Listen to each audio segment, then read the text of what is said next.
Good day from Banjo Dunk Production Studio in Toronto, Canada.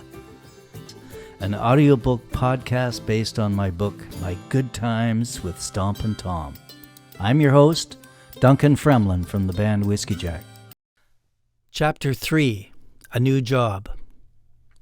The very first Stompin Tom show I saw was an event the entire country had been waiting many years for. It was going to be Tom's first public appearance in 13 years. It had a Woodstock quality to it. The high school auditorium in Owen Sound had seating for 500, yet many more hundreds boasted that they were actually there to witness his return to the stage. Fans and reporters came from across the country to experience this event. For me, it was the beginning of a long summer vacation from my job as a realtor in downtown Toronto. I was in year 3 of my new profession, and the biggest recession of my era was underway. I wasn't experienced or skilled enough to prosper in real estate at that time, so when my friend Tinty Moffat, one of Anne Murray's leadership team, called me and asked if I'd be interested in managing a Stompin Tom tour for the promoter, I jumped at the chance. I would have jumped through hoops to make it happen, regardless of the economic state of the country. The man who put this tour together was Brian Edwards. He owns and operates Rocklands Entertainment in Peterborough, a very successful team that has made a name for itself by selling shows by country music legends Wilf Carter, Tommy Hunter, and others. Knowing Brian as I do, he was the only promoter I can think of who would have had the vision, commitment, and determination to not only survive a Stompin Tom negotiation, but create a business relationship that would last until Tom's death in 2013. Tom severed ties with many of his business associates over the years, Yuri Krejcik from Boot Records being the most prominent. But Brian hung in there and personally stood by Tom's side and helped him rejuvenate a career that had been virtually over mere months before. I was hired to perform many of the same duties I had been doing with my band Whiskey Jack. My job title was tour manager. I mistakenly described myself as a road manager, but Tom corrected me in no uncertain terms. He was a stickler for nomenclatures, a theme that would come up again and again. My job was to travel with the roadies and the sound and lighting crew and make sure the merchandise table was set up and the electricity was turned on when we arrived at the venue. I was also to meet with the promoter at the end of the show and verify the attendance information and on and on. In short, I was hired to solve problems and make sure everything offstage was humming along nicely. I was also the MC on many nights, welcoming the fans to the show and informing them that we had albums available that had not been for sale for many years. Our inventory of Tom merchandise was fantastic. Besides the albums and cassettes, T-shirts were a huge seller. I remember many nights, particularly in huge theaters like the one we played in Vancouver, when I'd look out into the crowd after intermission and see pretty much everyone wearing a I Stomped Along with Stompin Tom t-shirt. Since it was only available in white, it made for quite a sight. Tom and Brian must have seen dollar signs where everyone else just saw a sea of white. Many more had to be shipped to us as we made our way across the country. At $18 per t-shirt, that was an impressive bit of merchandising.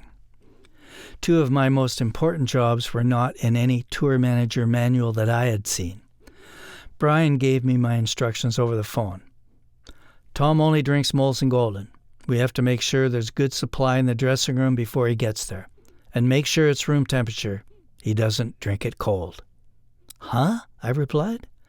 I know, Brian said. Sounds odd, but it's important. He'll sure let us know if it's not right. As for the second major responsibility, even Tom couldn't have predicted this was going to be an issue. We all knew that he stomped on a piece of plywood.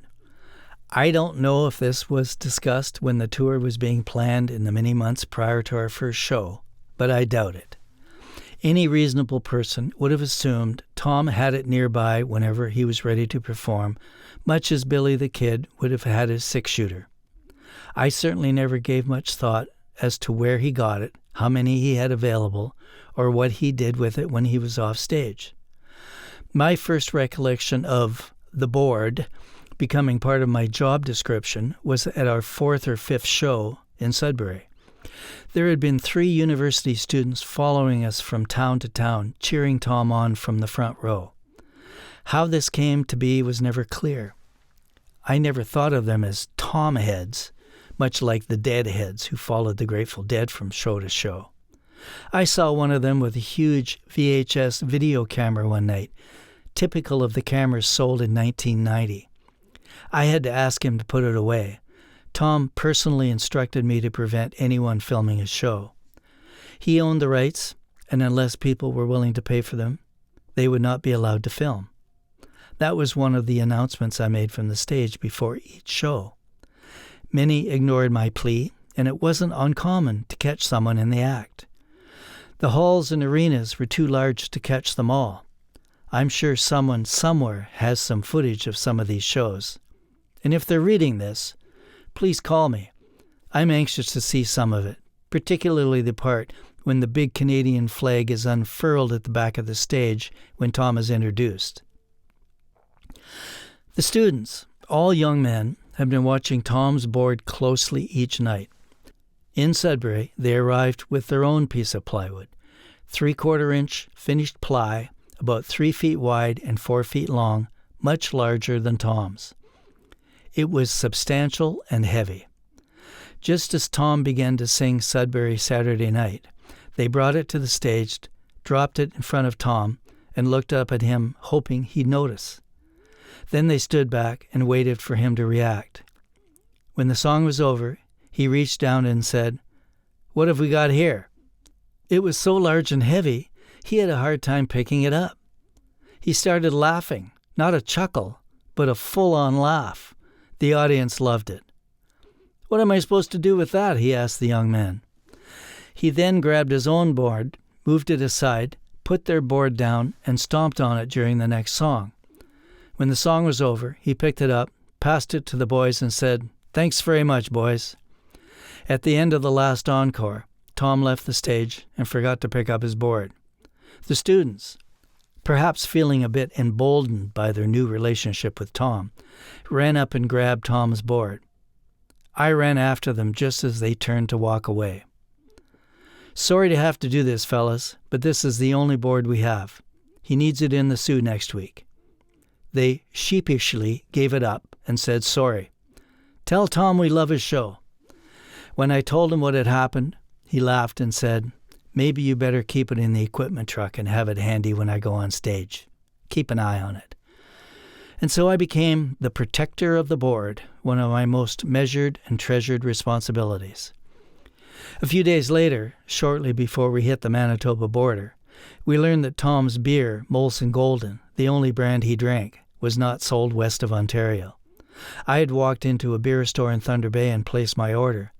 The guy behind the counter told me, "You know you can't buy this out west." "What?" I said. "Are you sure? Maybe it's called something else." "Nope, it's not as popular as some of the others." What were we going to do?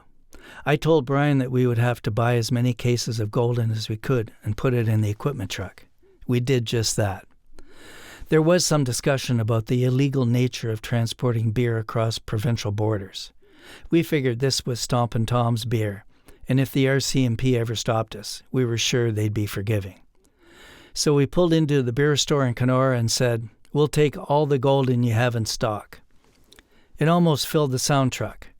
The stretch of Highway 17 between Kenora and Winnipeg was a bit rough, and the driver drove over every bump he could find. We arrived in Winnipeg and opened the back of the truck to one hell of a mess of broken boxes of beer, some bottles shattered with the smell of hops and yeast emanating from everything, including many of the T-shirts. As far as Molson Golden was concerned, Tom was going to have to suck it up and find another brand.